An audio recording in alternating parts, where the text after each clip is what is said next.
A budget is a tool that helps you gauge exactly where your finances are now and helps you get them where you want them to be. A well-balanced budget should help you make financial decisions with confidence and worry less about your future. Think of a budget as simply a plan to help you get the things you want. Here are some budgeting tips. Be honest. Take note of all your spending so you get a true picture of where your money is going. Be detailed. Make sure you track even your smallest expenditures, including your daily coffee. These can add up to hundreds of dollars a year. Track everything. $1 here and $5 there can really add up over time. Make sure you know where all of your money is going. I like to say, give all your money a job. Whether it is saving, spending, investing, all your money needs a place in your budget. Cut back. So look at your expenses critically and make necessary adjustments based on your values and your goals. So how to build a budget? First, look at your spending habits. Gather pay stubs, bills, receipts, and statements, and note what you are actually spending. Next, build your budget based on your spending habits. And last, adjust if you are overspending. Look at areas where you can cut and save. FCNB has a budget worksheet that can help you organize and keep track of your spending, and you can find it online at fcnb.ca.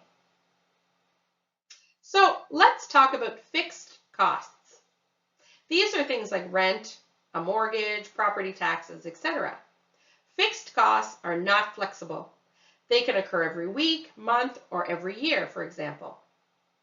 Needs must be considered, but they may also be flexible costs. Needs include things like your power bill, groceries, and personal items.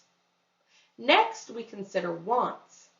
These can have the most impact on your budget. Entertainment, shopping, cable, cell phone bills, for example. Determining if you can live without these items can be a great place to trim or even eliminate costs from your budget. Ask yourself these questions. Does my budget balance? Am I spending less than what I am making? Am I saving a minimum of 10%? Am I paying off debt as quickly as possible? If you answer no to any of these questions, or if you want to boost your savings, it's time to review your budget and cut back. We know it can be hard to cut back and break habits, but think about how cutting back can help you achieve your financial roadmap. You might be asking yourself, well, how much should I budget and where should I cut back? The How Much Should I Budget section of FCNB's budget workbook tells you what percentage of your income you should consider spending on certain categories, including housing, transportation, personal expenses, debt repayment, and savings. It also tells you how much you are actually spending in those categories. Use this as a guide to see where you should cut back and where you should be spending more. Again, remember that everyone's situation is different, and this information is meant to give you a place to start from. You can determine what percentages and amounts work best for you. To cut back, look at your fixed expenses as well as your discretionary spending to see where you could be saving more money. For example, to save on water, you could take shorter showers and always completely fill each load of laundry. For a lower energy bill, turn off the lights when you leave the room and use energy-efficient light bulbs. Spend less money on heating and cooling your home by adjusting the thermostat, especially if you're not going to be home. Save money by bundling your phone, TV, and internet into a package deal. Shop around for the best service provider and ditch the TV channels you barely watch. A big consideration is subscriptions. Do you need all those streaming services? Are you even using the ones you're paying for? Subscriptions can add up quickly. Consider doing it yourself rather than paying for household repairs. Maybe even grow your own vegetables. Walk or ride your bike whenever possible. And cut back on the number of coffees, movies, or dinners out. So saving may seem like a daunting goal when we think about daily expenses. With the high cost of living, creating an emergency fund or saving for a child's education may seem like an impossible hill to climb. For years, we've heard that we should be saving 10 to 15% of our income. For many, that may seem like an impossible mountain to climb. However, the act of saving even a small amount of money each month can help build important habits and contribute to a savings goal. When I was reestablishing myself after my divorce, I took a hard look at my finances and I said to myself, well, what can I absolutely commit to saving? At that time, I knew I could save $5 per month. I got a jar from the dollar store and physically started putting a $5 bill into it each month. Even though it was a small amount, the real advantage was I was forming a habit. So starting is the first step. No matter what you can afford to put away, the act of regularly saving money and making it automatic can become second nature with time and dedication. Even if you only save a few dollars a week or a month, when you put money away for an emergency or a savings goal, watching it grow can be a great motivator. Know that it's never too late to start. A Canadian woman's average life expectancy is 84 years, 4 more years than her male counterpart. That means women have, on average, more years of retirement to save for, and in all likelihood, will spend those years managing their money on their own. The Government of Canada's Canadian Retirement Income Calculator can help understand how much you need to save. You can also work with a registered financial advisor who can help you build a financial plan and start investing based on your goals. Investing is using your money to earn a profit. Everyone has a different idea of what money and investing means to them. For many, investing is a means to achieve personal freedom, a sense of security, or the ability to afford the things they want in life. If you're new to investing or have been investing for a while, it's important to set clear financial goals and to understand your risk tolerance and risk capacity. First, know yourself. So risk is the chance that an investment's return will be different than expected.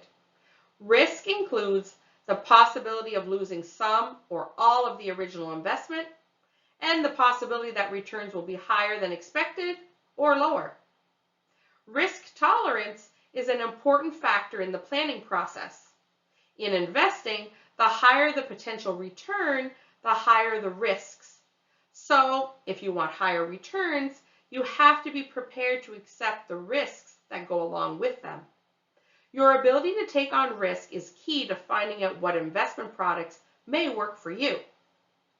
Your tolerance for risk may depend on preservation versus growth. Ask yourself, are you more concerned about keeping your money safe or seeing higher growth? Your timeline. When do you need to access your money? Are your investment goals long-term or short-term? Market changes. How will you react to the ups and downs of the markets? Debt or sources of income. What debt do you have and what sources of income do you have to fall back on? So how can a financial advisor help? They can help you set goals, build a long-term plan, choose suitable investments, track your progress, and adjust your plan when needed. Advisors can offer a broad range of products and services to help you meet your financial goals. They can make clear and specific recommendations, explain the reasons for the recommendations, point out the strengths and weaknesses of opportunities and recommendations, and they can outline the risks involved. It's important to note what advisors cannot do. So they can't predict market performance with certainty, recommend investments that are always profitable, act on vague instructions by you, or meet unrealistic goals. Before you hire a financial advisor, know who you are dealing with. All financial advisors in New Brunswick must be registered with FCNB before they can manage your investments or provide advice, and you can check registration at fcnb.ca.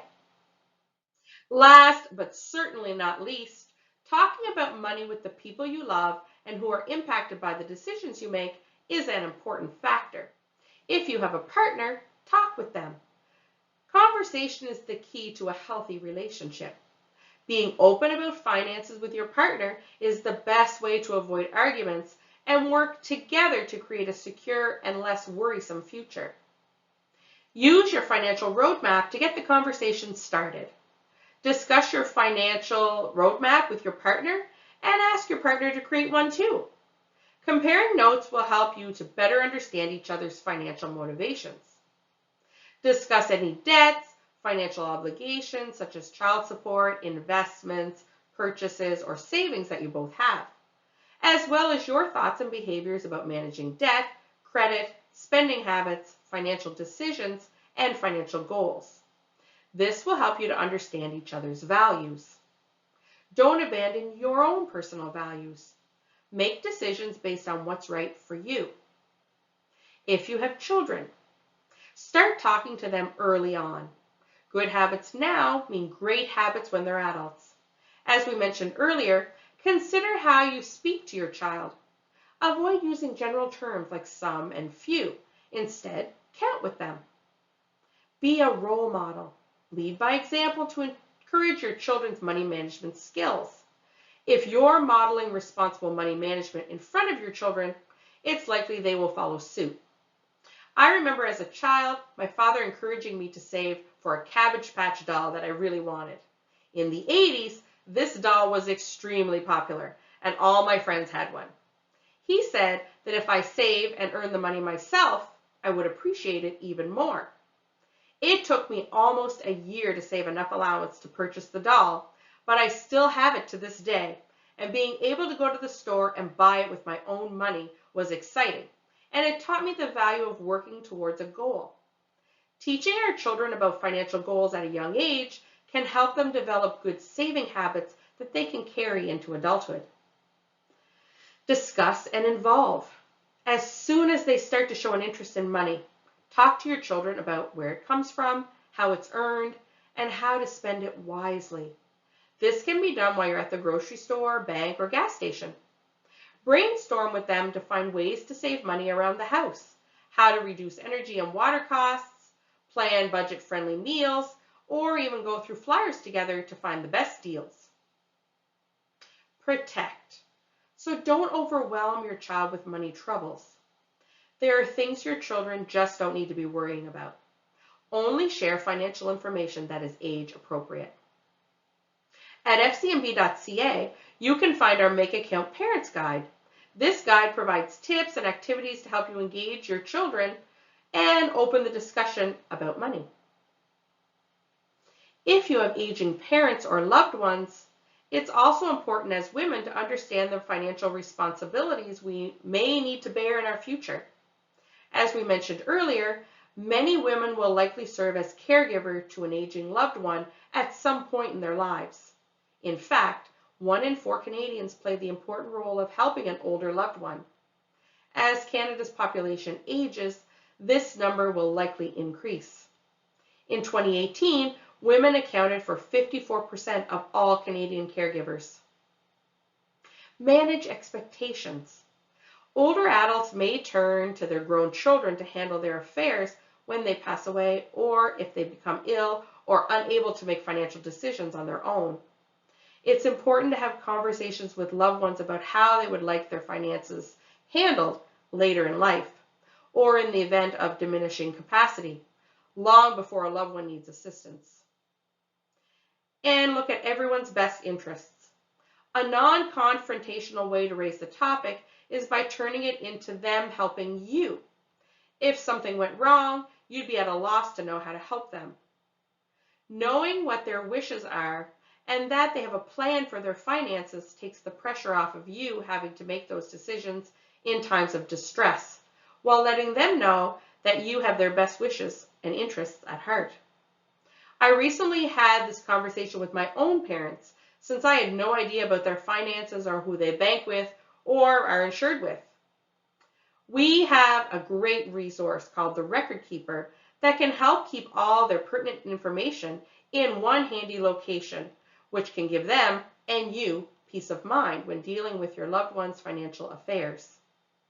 Visit FCNB's Finances 50 Plus website for resources to help have these conversations with the older adults in your lives. So, as you work to build your financial resilience and put the steps we've talked about today into action, you may look to others to support you. Developing a network of peers who have the know-how, tools, or confidence, and who are willing to help you learn can be a good step. The Government of New Brunswick has mentorships, networking events, and free programs to help empower women and build their financial network and knowledge.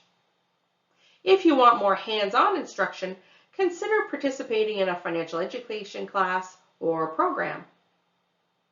Financial education classes can be the first step in developing knowledge and skills to control your finances without being reliant on others. They can help you prepare for the future by providing resources to help budget, plan, and manage your finances so you are less financially vulnerable to life-changing events. Other resources might include personal finance podcasts and blogs made specifically for women. Be skeptical about financial advice from social media influencers. It's really important to make sure the information you are getting is from a reputable source. When searching for information, remember that your financial journey is an individual one, and the choices you make should reflect your goals and your values.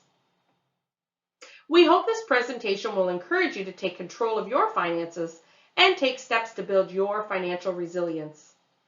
We have many resources to help you on your journey on our website at fcnb.ca/personal-finances, including the values quiz and the financial roadmap. You can also find links to these resources in the video description. And thanks so much for listening.